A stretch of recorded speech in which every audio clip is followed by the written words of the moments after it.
ಬಂಧುಗಳೇ,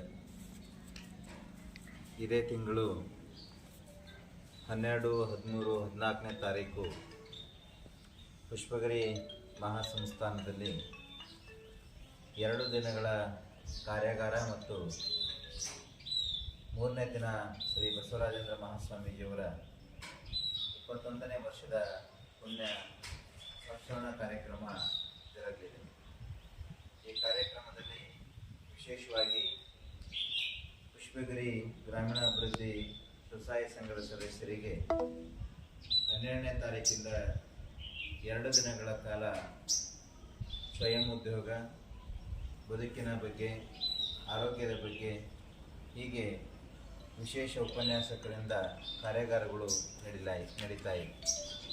ಹಾಗೆ 14ನೇ ತಾರೀಕು ಬೆಳಗ್ಗೆ ಸಾಮೂಹಿಕವಾಗಿ ಲಿಂಗ ದೀಕ್ಷೆ ಮತ್ತು ಲಿಂಗ ಧಾರಣೆ ಕಾರ್ಯಕ್ರಮ ಜರುಗಲಿದೆ. ಅದರ ಜೊತೆಯಲ್ಲಿ ಜಂಗಮ ಒಟ್ಟುಗಳಿಗೆ ದೀಕ್ಷಾ ಕಾರ್ಯಕ್ರಮ ನೆರವೇರಲಿದೆ. 10 ಗಂಟೆಗೆ ಪರಮಪೂಜ್ಯ ಸುತ್ತೂರು ಜಗದ್ಗುರುಗಳ ದಿವ್ಯ ಸಾನ್ನಿಧ್ಯದಲ್ಲಿ ವೇದಿಕೆ ಕಾರ್ಯಕ್ರಮ ಜರುಗಲಿದೆ. ಈ ಕಾರ್ಯಕ್ರಮದಲ್ಲಿ ಕೋಡಿಮಠದ ಪರಮಪೂಜ್ಯರು ಹಾಗೆ ನಮ್ಮ ಹಾಸನ ಜಿಲ್ಲೆಯ ಎಲ್ಲ ಮಠಾಧೀಶರು ಪಾಲ್ಗೊಳ್ತಾ ಇದ್ದಾರೆ.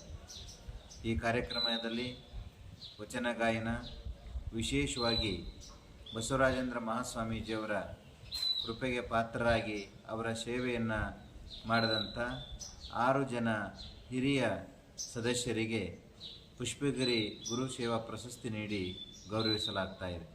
ಈ ಕಾರ್ಯಕ್ರಮದಲ್ಲಿ ಎಲ್ಲ ಭಕ್ತಾದಿಗಳು ಮತ್ತು ಸ್ವಸಹಾಯ ಸಂಘದ ಸದಸ್ಯರು, ಧಾರ್ಮಿಕವಾಗಿ ಸಾಮಾಜಿಕವಾಗಿ ಎಲ್ಲ ಶರಣ ಬಂಧುಗಳು ಈ ಕಾರ್ಯಕ್ರಮದಲ್ಲಿ ಪಾಲ್ಗೊಂಡು ಈ ಕಾರ್ಯಕ್ರಮವನ್ನು ಯಶಸ್ವಿ ಮಾಡಿಕೊಡಬೇಕಾಗಿ ಈ ಮೂಲಕ ಕೇಳಿಕೊಳ್ಳುತ್ತಿದ್ದೇವೆ. 14ನೇ ತಾರೀಕು ಬೆಳಗ್ಗೆ 6 ಗಂಟೆಯಿಂದ 10 ಗಂಟೆವರೆಗೆ ಪೂಜೆ, 10 ಗಂಟೆಯ ನಂತರ ಧಾರ್ಮಿಕ ವೇದಿಕೆ ಕಾರ್ಯಕ್ರಮ ಜರುಗಲಿದೆ. ಈ ಕಾರ್ಯಕ್ರಮಕ್ಕೆ ನೀವೆಲ್ಲರೂ ಬನ್ನಿ, ಕಾರ್ಯಕ್ರಮ ಯಶಸ್ವಿ ಮಾಡಿ. ಧನ್ಯವಾದಗಳು.